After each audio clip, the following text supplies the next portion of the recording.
কেবলার দিকে পা দিলে কি গুনাহ হবে? কেবলার দিকে পা লম্বা করে কেউ ঘুমাইলেন, শুইলেন, বসলেন, এটা গুনাহ হবে কিনা? এই বিষয়ে ওলামায়ে আহনাফের মতে এটা মাকরুহ, অনুচিত।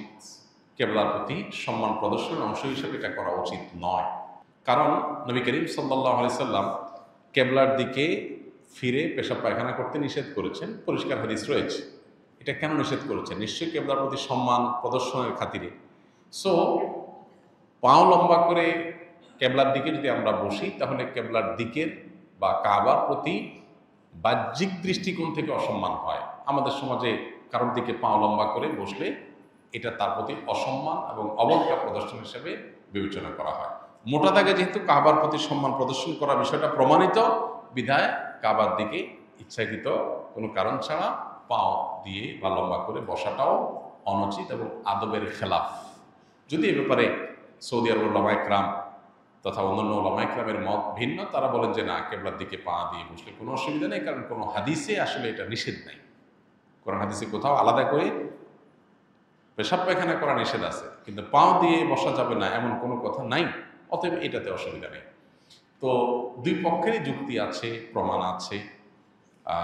ইজতিহাদি বিষয়, সতর্কতা এবং অধিকতর নিরাপদ মত হলো যে কেবলার দিকে ইচ্ছাকৃতভাবে পা না দিয়ে বসা, কেবলার প্রতি সম্মান প্রদর্শনের জন্য। বর্তমান জামানায় ইসলামিক গজলের মধ্যে বিভিন্ন থাম্বনেল ইউজ করা হয়, যা অনেকটা গান বাদ্যযন্ত্রের মতো, এই ধরনের গজল শোনা বা অনলাইনে রিলিজ দেওয়া জায়েজ হবে কিনা? থাম্বনেল যেটা, এটা তো একটা পিকচার, এখানে বাদ্যযন্ত্রের ছবি দিলেই ওইটা শোনা হারাম হয়ে যাবে না। যদি ইসলামী গজল বা গানের কথাগুলোর ব্যাকগ্রাউন্ড সাউন্ডের মধ্যে যদি কোনো মিউজিক থাকে, মিউজিক বাজে সূক্ষ্মভাবে, তাহলে সেটা শোনা না জায়েজ, গুনাহ, শোনা যাবে না। থাম্বনেলের মধ্যে ছবি কি দিচ্ছেন না দিচ্ছেন, থাম্বনেল একটা তবলার ছবি দিয়ে দিলেন, কিন্তু ভিতরে প্লে করার পরে ভিডিওটা স্মুথ, একদম খালি গলা গাওয়া হয়েছে, সেখানে কোনো মিউজিক্যাল ইনস্ট্রুমেন্ট ব্যবহার করা হয়নি, তো এটা হারাম হবে কেন? মিউজিক শোনা হারাম, মিউজিকের ছবি দেখা কি না, দেখলে হারাম হবে না। বিধায় আপনার থাম্বনেলের ছবি কি আছে না আছে এটার জন্য ভিডিও হারাম হবে না। তবে হ্যাঁ, আজকাল অনেক আপনার গজল, ইসলামী সঙ্গীত বের হয়েছে যেগুলোতে সূক্ষ্মভাবে মিউজিক আছে, আপনি একটু মনোযোগ দিয়ে শুনলে বোঝা যায় যে মিউজিক ব্যবহার করা হয়েছে, সেগুলো শোনা হারাম।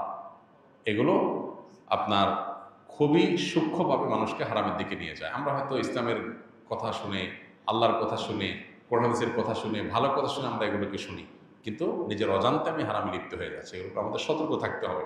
ফ্রেশ খালি গলা গাওয়া হয়েছে এবং সেখানে মিউজিকের কোনো ইনস্ট্রুমেন্টের ব্যবহার করা হয়নি, শুধু সেগুলো আপনি শুনতে পারবেন। আল্লাহ আমাদেরকে আমল তৌফিক দান। প্রকৃত আহলুস সুন্নাহ ওয়াল জামাতের অনুসারী কারা, জানিয়ে ধন্য করবেন। আহলুস সুন্নাহ ওয়াল জামাত এর মানুষদের মৌলিক এবং মোটা দাগে পরিচয় হলো, আহলুস সুন্নাহ মানে হলো যারা নবী সাল্লাল্লাহু আলাইহি সাল্লামের সুন্নাহকে বিশ্বাস করে, মোটা দাগে সুন্নাতে রাসূলের আলোকে যারা চলে, শুধু কোরআন নয়, কোরআনের পাশাপাশি সুন্নাতে রাসূলকেও তারা জীবন বিধান হিসাবে গ্রহণ করে এবং সেটাকে অনুসরণ করে চলে। যারা সুন্নাতকে অস্বীকার করে, সুন্নাতকে মানে না, শুধু কোরআনকে মানার কথা বলে, এরা আহলুস সুন্নাহ না, এরা মূলত মুনকিরে হাদিস, হাদিস অস্বীকারী, যাদেরকে আহলে কোরআন বলা হয়। এটা একটা ভ্রান্ত ফিরকা এবং কোনো কোনো ক্ষেত্রে এই যে সুন্নাতের প্রতি অবজ্ঞা, সুন্নতকে বর্জন করা, এটা আমাদের সমাজে দিন দিন এত বেশি বেড়ে চলেছে যে এইটা আমাদের অনেককে আধুনিক ইসলাম চর্চার নাম দিয়ে ভয়ঙ্কর একটা জায়গায় নিয়ে যাচ্ছে। এটা সুস্পষ্টভাবে ঈমান থেকে খারিজ করে দেয় মানুষকে। যদি কেউ সুন্নতে রাসূলকে এর প্রামাণ্যতাকে অস্বীকার করে, সে মুসলমানই থাকে না। খুব ভয়াবহ একটা ব্যাপার। আর আহলুস সুন্নাহ হলো যারা কোরআনের পাশাপাশি সুন্নতে রাসূলকে জীবন বিধান হিসেবে গ্রহণ করে। আর ওয়াল জামাআহ মানে হলো জামাআতুস সাহাবা, সাহাবীদের জামাত বা সাহাবায়ে কেরামের প্রতি যাদের শ্রদ্ধা আছে, ভালোবাসা আছে, তাদের প্রতি স্বীকৃতি আছে, অনুসরণ করে সাহাবায়ে কেরামকে, এরা হলো আহলুস সুন্নাহ ওয়াল জামাআহ। অর্থাৎ একদিকে রাসূল আকরাম সাল্লাল্লাহু আলাইহি ওয়াসাল্লাম সুন্নাহকে তারা মানে, আর অপরদিকে সাহাবায়ে কেরামের ব্যাখ্যা বিশ্লেষণ, মোটা দাগে সাহাবায়ে কেরামকে অনুকরণীয় মনে করে। হ্যাঁ, ইন্ডিভিজুয়ালি ব্যক্তিগতভাবে কোনো ব্যক্তি সাহাবীর কোনো ভুল হতে পারে, কিন্তু মোটা দাগে মৌলিকভাবে সাহাবায়ে কেরাম তারা কোরআন হাদিসের ব্যাখ্যার জন্য সবচেয়ে উপযুক্ত ব্যক্তি এবং তাদেরকে অনুসরণ করে। সেক্ষেত্রে এটা হলো আহলুস সুন্নাহ ওয়াল জামাতের পরিচয় মোটা দাগে। এর বাইরে আসল জামাতের বৈশিষ্ট্য, তাদের আলামত, তাদের বিশ্বাস বিস্তারিত, এগুলো নিয়ে অনেক ছোট বড় বই পুস্তক লেখা আছে বিস্তারিত, সেগুলোতে আমরা দেখে নিতে পারবো ইনশাআল্লাহ। আমার বয়স 19 বছর। আমি ছোট থেকে নানু নানার সাথে থাকি, আমার মা বাবার সাথে থাকি না, কিন্তু মা বাবার সাথে কথা হয়, দেখা হয়। এখন আমার প্রশ্ন, আমার নানা নানু অসুস্থ হলে আমার খুব খারাপ লাগে, কিন্তু মা বাবার ক্ষেত্রে খারাপ লাগে না, টেনশন হয় না। এখন আমার মাঝে মধ্যে মনে হয় আমি সন্তান হিসেবে কুসন্তান হয়ে গেছি নাকি। সন্দেহাতীতভাবে এটা খারাপ জিনিস যে আপনার মা বাবার অসুস্থতা আপনার কষ্ট হয় না, কারণ আপনি তাদের সাথে থাকেন না, মায়া তৈরি হয়নি। প্রথমত, মা বাবা হিসাবে তারা, অভিভাবক হিসাবে আপনার মা বাবা হিসাবে তাদের কোনো কষ্ট হলেই আপনার ভিতরে কষ্ট অনুভব হতে হবে। এটা হওয়ার জন্য আপনি তাদের সান্নিধ্যে যাবেন, তাদের কাছে থাকবেন, এবং আপনার এই কাউন্সিলিংটা দরকার যে মা বাবা আপনার জন্মদাতা, নানা নানু নন, অতএব দুনিয়াতে আসছেন তাদের উসিলায়, তাদের মাধ্যমে, নাহলে দুনিয়ার আলোই দেখতেন না।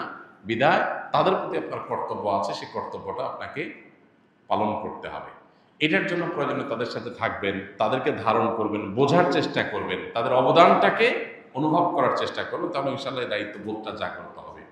আমরা অনেকেই আছে যে মা বাবার কাছ থেকে দূরে কোনো কারণে পারিবারিক নানান কলহ ইত্যাদি হয়, ছোটবেলা থেকে আর দূরে থাকতে থাকতে মা বাবার প্রতি সে রেসপন্সিবিলিটি তৈরি হয় না। মানুষ হিসাবে আমি দুনিয়াতে আসছি কার মাধ্যমে, তার কথা স্মরণ হওয়া, তার সুখে দুঃখে তার শুভাকাঙ্ক্ষী হওয়া এবং তাদের কল্যাণ কামনা করা, এটা আমাদের একেবারেই সৃষ্টিগতভাবে আমাদের মধ্যে চলে আসা উচিত, এবং এটা না আসলে প্রয়োজনে কাউন্সিলিং এবং মোটিভেশন নেওয়া দরকার।